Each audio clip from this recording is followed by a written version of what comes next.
two-player mahj in 3 minutes. So to set up for two-player mahj, there are no walls, no Charleston. We are going to dump all of our tiles in the middle of our table. We're going to turn them all face down and we're going to mix them up.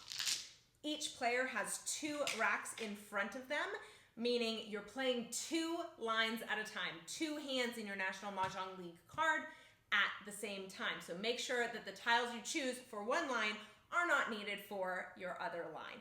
That's a little tip. You're going to each self-draw from these tiles in the center. I've already done that on these racks. One player draws 27 tiles, one player draws 28 tiles.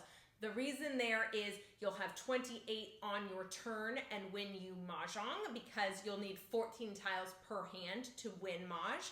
And when it's not your turn, you will have 13 tiles on one rack, 14 tiles on the other, 27 tiles. So you're going to self-pick either 27 or 28 tiles. The person with 28 will do the first discard, and that happens just on one side of the table. I like to kind of push over the tiles that are still face down.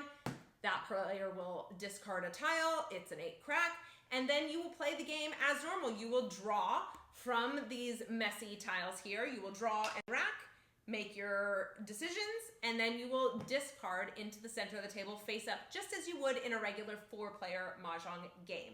So that is how you set up for and play Siamese mahjong. Let me give you a couple of tips around Siamese. When you're playing, you have to win both lines to win in Siamese, in 2-player mahjong.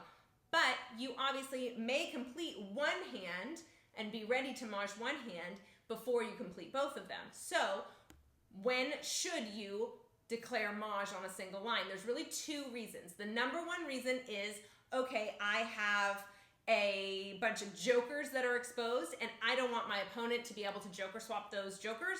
I'm going to declare mahjong on this line, and now all my exposed jokers are locked and my opponent can no longer swap those jokers for the represented tile. That's one reason to mahj a single line. The second reason is if you need a final tile to win and it gets discarded, you need to call for a single. You need to call for a pair. You need to call for a group of singles like News or 2025. You need to call for a concealed line to win mahjong on that line. You may call to mahj a single line, but you have not won Siamese mahjong until you mahjong both of your lines. It's a great way to introduce husbands to this game. It's a really fun date night thing. It's a great way to unwind at the end of the day. And it's also a really great way to get lots and lots of practice on your National Mahjong League card with lots of different hands, because you're playing 2